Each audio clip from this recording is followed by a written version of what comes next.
Shalom, representing my brother's brand. Of course, it ain't gonna show in the proper perspective. It's in reverse on my tablet recording. Just had a couple of thoughts on something. Was having a conversation today about pronunciation. Now, many of us have gotten very dependent on excuse me, um, the language that we read in.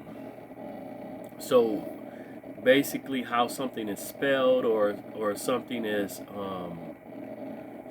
put down on paper, that matters a lot to us. It kind of gives us a bias perspective on a lot of things. I kind of had to focus back to the beginning. It says that in creation, that it said in the beginning, Yah created the heavens and the earth. Basically, he spoke and said, "Let there be light," and light was. So when you speak, do you write it down? Do you read it? Or, you worry about the letters? The pronunciation is what really matters. So we have so many different words in the English language that pronunciate basically the same thing, and we don't we don't, I guess, get taught any. We don't have any discomfort in that. We see nothing wrong with it. We see nothing to question about it because it's a common thing. You could talk about waking up in the morning, or if someone dies, you're going, into mourning. You're grieving them. Sounds exactly the same, but it's not the same. But is it? How do you defer other than the context? But language is so diverse that you could actually make up a word and not have so many that sound alike, sound exactly alike. Look, you got a twig that you call a reed, but if I pick up a book, I read. Pencils have lead, but if you follow somebody, you're being led. The sun, I am a son. So all of those things, they have the same pronunciation. And how do you know that they're not a double entendre where it means dual meaning? Or how do you know that it's speaking specifically to what you believe it's speaking to? Why does the English language use so many repeated phrases or repeated pronunciations? A lot of the things that we see as good things, if you look at something similar pronunciated, a lot of times it has a derogatory or negative terminology behind it. And we don't look to the etymology or to the origin.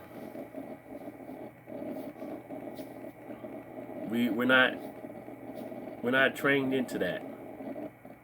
But the text says that the power of death and life is in the tongue. So it's not in the pen, what's written. It's what's spoken, what's pronounced, what's said. I can't stand you. I hate you. That's powerful. It's very powerful. I hope you die. Those things right there, when you say things like that, energy is coming out. What you ask for, shall you receive it? So should you be cautious of what you say, and should you speak anything in vain? I also had a discussion of someone saying that, using the Father's name in vain. You know, just saying his name as far as in praise, like hallelujah, that's not in vain. All praise Yahuwah, that's not in vain. I was told that putting it on a garment or on a hat is in vain. I myself don't see it the same.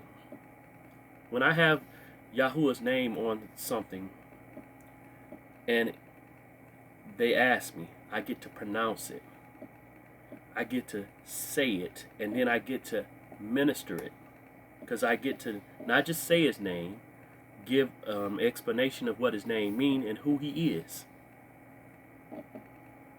Most people know God, which is not him. It's a generic name, term. They don't know him by his name. So when I get to explain it, now I'm building a interaction of words, spoken activity, and bringing in life. I'm not speaking death. I'm not speaking it or saying it in a derogatory. So how is it in vain? When the intent and the purpose is to minister, to let someone know of who my Father is. Their intrigue caused the interaction that probably would have never happened before. But of course, the way I see it and the vantage point and perspective is not always what everybody else sees. There are a lot of terms that you pronounce it in one language, or they can hear, a person who knows another language can hear a word said, and it means something totally different in their language. It could be a word specifically in their language. The exact pronunciation of one language could be a word in another language, and it means something totally different. Which one has the true emphasis, or which one is the truth? Of course, to the one who is biased or have a certain language in their comprehension, it's going to be the language they know. But of course, shouldn't it be the one of origin first? I'm pretty sure we saying in English, let there be light, that's not what Yahuwah said. It meant that, but is that what he said? I doubt it seriously, because that's English. And I do not believe that English was the original terminology or original pronunciation, original language. So I doubt seriously that's what he said. He probably spoke in Hebrew or Aramaic or some other language, but it was not what we know as English. But no matter what language you come into, they're going to try to transliterate it so that it can be pronounced the same, yet maintain their lettering. That's why I never understood, once I really got the comprehension that the Mashiach, or the person that we have been taught was Jesus, that no way could have been his name. The letter J didn't exist, and then also when it looked at the aspect of he was a Hebrew or Israelite, his name would have likely been Hebrew or Israelite. He was in a Roman territory, so okay, you could say he would have had a Grecian name, but no, with them being basically having their own governmental system and leadership still, even though they were under the authority of Rome, no, this man would have still had a name that was more like his forefathers. So even when a discussion was had with Shual, he said that this same person, Mashiach, or that is some call, I call him Yahusha, he spoke in a Hebrew tongue. So why would he have a Roman name if he's speaking in a Hebrew tongue? Because a Hebrew tongue would not be a Roman name. There's no Roman name that would be a Hebrew tongue. It doesn't work. So again, I just want to briefly talk on just pronunciation. One of the words that I think people need to look into, pronunciation. queen. Look up Quean and match that up with Queen.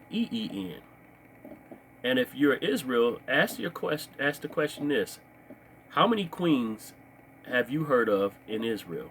In the Bible, how many queens did Israel have? Many will try to say that Esther was a queen, but in history that doesn't match up. And if you even read slowly in there, you'll see that she lived amongst the harem or the concubines of Xerxes or that king, Ahasuerus or whatever, Ahasuerus or whatever. But she lived among the concubines, so she was one of many, and she was not considered a wife.